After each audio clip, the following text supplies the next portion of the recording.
Yeah, yeah. Can you hear me? Yeah.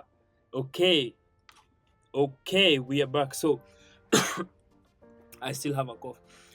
Are you trying to tell me we just witnessed um Morocco? It's too far. Are you trying to tell me we just witnessed Morocco try and steal the Africa Cup of Nations? That is crazy. Anyway, guys, if you have been following up on the AFCON is the Africa Cup of Nations. Happens, I think, every 2 years or 3 years. I'm not quite sure, but I follow up on it. And this year's AFCON has been crazy because people have been saying Morocco, and through tweets. Okay, I don't know how true it is, but people have been saying Morocco have been favored on 50-50 chances, and basically throughout the whole tournament. So the final was Senegal versus Morocco, and guys, that was a game that I will never forget. Listen, apart from Mbappe's versus Messi's 2022 World Cup, this is the craziest final ever. It's the craziest final ever and it really started late in the game, from after the first goal was disallowed, false penalty, they storm out of the pitch, come back in. Pape sends a rocket to the top of the net. Oof. Last minute whistle. Celebrations break out in Dakar and worldwide. It was like the whole world against Morocco, because people felt, especially Africans, felt like Morocco had really, when somebody beats you and then when you're still down, start stepping on your neck and kick you on the face, like it was too much. It was like, okay, fine, you're the hosts, but come on. All the ball boys stealing the towels and shit, like that's crazy. And I hear they've like taken action against the Senegalese coach and not the Moroccans. But anyway, I don't really care. I'm just giving you the information. We do want to just spend a little time talking about Sunday's Africa Cup of Nations final. It was controversial. There were chaotic scenes, a missed Panenka, and ultimately then Senegal beating Morocco in extra time. There's so many different aspects of that game to discuss because it was crazy, Thierry. But how do you reflect on the final? First and foremost, I want to give you a little background with me and the African Cup of Nations, and I will come obviously to what happened to the tournament and the final. So I started to watch the African Cup of Nations in '88. If you don't know who this is a legend of the sport, Thierry Henry, and I think Arsenal icon, was Barcelona icon, as an icon. And he was actually in Morocco. That one was in Morocco. I think Cameroon won it against Nigeria in the final. Some names you will remember. Roger Milla was playing in that team. Joseph Antoine Bell. Exactly. Yeah, but I grew up watching it because where I'm from, in my neighborhood, that's how it was. You watch the African Cup of Nations. Some guys will talk about Lagdar Belloumi, that was a very famous player in Algeria. You will have a guy like Abdoulaye Traoré. His nickname is Ben Badi for the Ivory Coast. And then I can mention the guys also that came to play in Europe: Didier Drogba, Samuel Eto'o, JJ Okocha, and These are legends. Absolute African legends. Drogba, Okocha, and them. But no, that was always for me a tournament that I enjoyed to watch because you could see skills, great teams, and a good tournament. Yeah, that's something also people have mentioned. People are saying like AFCON and like all these other competitions is where people actually play ball for fun. Most of these competitions, it's more robotic. The gameplay is very robotic. It's like one touch. In AFCON, shoot from 50 yards and pray the Holy Ghost to guide the ball. Fire on!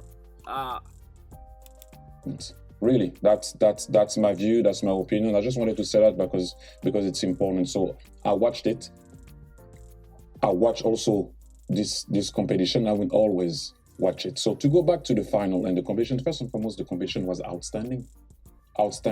Morocco did a great job in terms of the infrastructure. The stadium, the hotels were excellent. Now we go to the final. What you saw, the reaction of the team of Senegal wanting to leave the field was wrong. That's not the image that you want to give, not only for... I agree it was wrong, but given the circumstances after everything, I mean, clearly you just denied a goal. We just scored. Clearly, we scored a goal. We denied it. African football, for any football, you don't want to do that. Do I understand the frustration of how it happened in the final and what happened just before and then the penalty and whatever it is? This is what I'm talking about. They thought in their eyes that that was a goal scored by Ismail Assar, and then after the penalty goes obviously on Brahim Diaz. So what I'm trying to say right now is that happened in a very quick moment. Okay, very, very, very quick. Some of the guys, obviously, you can see the coach was like, "We need to go inside." Sadio Mane called them. Oh, by the way, guy, Sadio Mane is the greatest football player of all time. Greatest football player of all time. The maturity, the emotional balance, control that you have to have, and you know this is his last game for his country.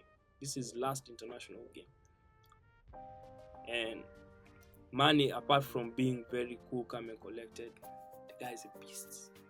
On the pitch, he's a beast. To be honest, have you seen the video of that white guy, that white kid being like, Sadio Mane, he's the best player in the world.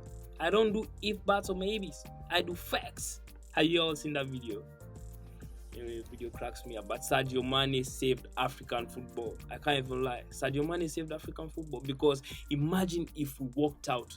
What would we be saying now? We would have fed into all the stereotypes. But I just thank God that things ended the way they did. Because if not for Sadio Mane, this man here, the greatest man to ever wear a football jersey, I don't know, man. Them back, Brahim Diaz obviously misses it, trying to do a Panenka. Then we all know that Senegal goes on to win it with Pape Gueye. But what I'm trying to say is, that's not what you want to see. You can see the goal of Pape Gueye now. What a finish. The back of the net. And Senegal, and obviously it's nice to see Sadio Mane winning it and finishing with an AFCON trophy when he said he was going to stop. But I want to go back to a point here, which is very important. For me, again, I go back because I want to say it again. You don't want to see that. You don't want to see a team leaving the field. Do I understand the frustration? Yes. The way they went about it? No. And for me, that's not going to define how the tournament was. Only thing that I would say though, watching the AFCON for a very long time, the referees are not at the level of the show. Yes, that's facts. All the stuff that happened in those tournaments sometimes are made because of referee mistakes. Yes. And I'm not blaming the referee, I'm blaming the people that are not training them to be at the level of the football that we're watching. And that's about it. Other than that, like I said so many times, it was a great tournament. It became a tiny bit more interesting from the quarterfinals. Yeah. Okay? But I will always watch the African Cup of Nations. That is not what you want to see, but I personally won't stay on what I saw at the very end, because the tournament was good. And the celebration of Senegal, it's nice to see Sadio Mane again finishing like that. And you know, as you, I know you want to say maybe something about Sadio Mane and what he has achieved in his career. Yeah, he's had an amazing career, isn't he? And obviously, what the situation that happened in the final as well. Obviously, bringing his teammates back on, you see him spoken to El Hadji Diouf there. But you mentioned about the referees there. Could there not be a case where you actually bring some of the top European referees? I understand. No, it has to be. You have to give African referees a chance. Yes. It is an African tournament. You have to give. What's this guy talking about? What's this guy talking about? So in AFCON, we'll be having white referees running around. Oh God! You have to give Africans a chance now. It has to be African referees. I'm talking about sending someone, or I don't know, to put them to a certain level, because you can see there is mistake and more mistakes all the time, and it does tarnish a bit the tournament. And people always blame, the tournament. It's not the tournament's fault. It's not the players' fault. It's not the team's fault. It is something that I think needs to change in order to have a better tournament. The referees. Yeah, so Morocco, the losing finalists. It was a bad night at home for them on Sunday. So guys, we out.